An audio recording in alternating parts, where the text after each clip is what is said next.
Today, we're starting with Juneteenth, a holiday gaining recognition across the U.S.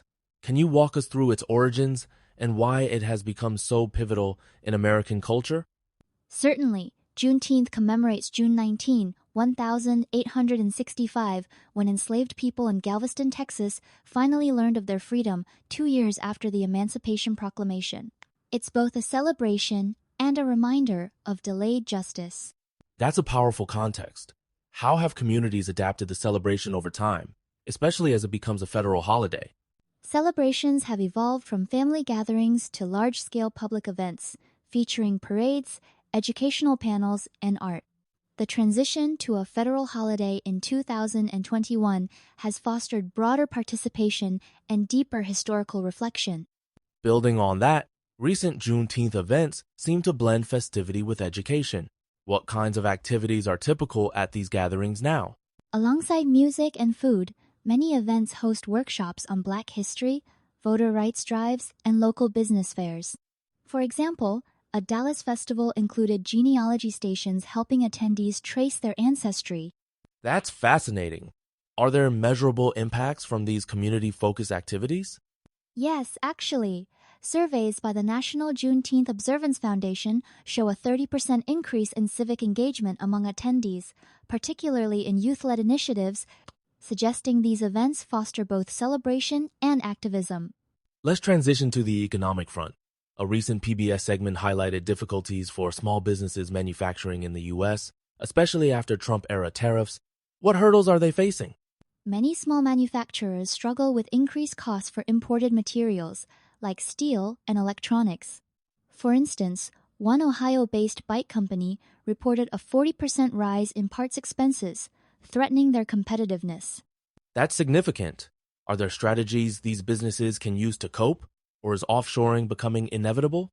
Some firms turn to automation or local supply chains, but for many, survival means raising prices or reducing staff. According to the National Association of Manufacturers, nearly 60% see offshoring as a last resort if tariffs persist. Delving deeper, how do tariffs ripple out to affect local economies beyond just the manufacturers? Tariffs can trigger price hikes for consumers and slow job growth. A 2020 study found that regions with high manufacturing saw unemployment rise by 1.5% post-tariff, impacting not just businesses but also schools and services dependent on tax revenue. Is there a historical precedent for these kinds of economic shocks?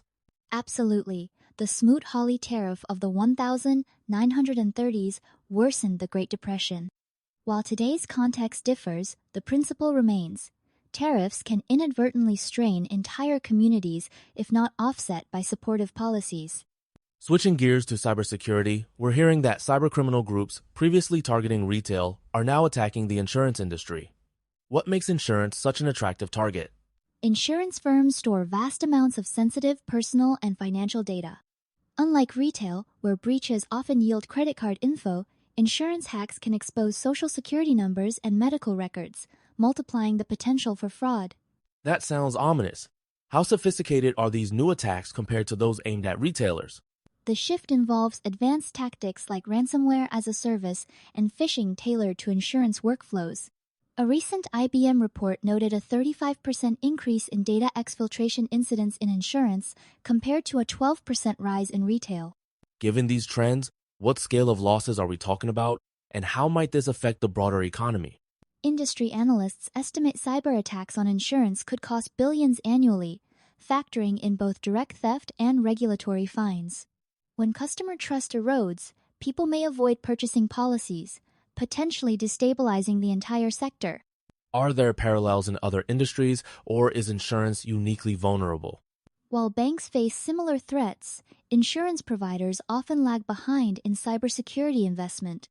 In fact, a 2023 Deloitte survey showed only 42% of insurers have dedicated cyber risk teams, compared to 78% of banks. So, what are leading companies doing to safeguard against these evolving threats? Any innovative strategies emerging? Some insurers deploy AI-driven anomaly detection to spot fraud in real time.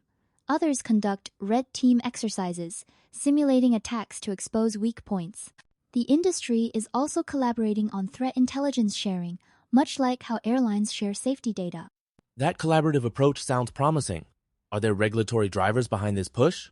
Yes, new state regulations require faster breach notifications and stronger protections. Companies failing to comply risk multi-million-dollar penalties, so proactive defense is becoming essential, not optional. Let's pivot to culture. A new jazz fellowship aims to help veteran musicians facing financial hardship. What inspired this initiative and how does it work? Many jazz legends struggle financially, often lacking pensions or health care. The fellowship, created by the Jazz Legacy Foundation, provides stipends, healthcare support, and performance opportunities, honoring their contributions while offering tangible aid. That's heartening. Are there examples of similar programs in other art forms? Absolutely. The Actors Fund offers similar support to stage performers and filmmakers. These initiatives not only assist individuals, but also preserve cultural traditions that enrich society as a whole. Zooming out, how does this kind of philanthropy affect both artists and the wider community? Arts philanthropy boosts mental health, community pride, and even local economies through events. For instance, a 2022 Americans for the Arts study found every one invested in cultural programming returns, 5 in local economic activity. That's a compelling argument for ongoing support. Do you see a trend toward more targeted, needs-based fellowships in the arts? Yes, especially post-pandemic. Grantmakers are prioritizing equity, directing resources to historically underserved artists, and ensuring cultural heritage thrives across generations. To wrap up, how do these diverse stories, Juneteenth, economic struggles, cybersecurity, and jazz support intersect to shape the American experience today? They illustrate how social progress, economic resilience, and cultural vitality are intertwined. Addressing inequality, supporting small businesses, securing data, and uplifting artists all contribute to a more inclusive and dynamic society.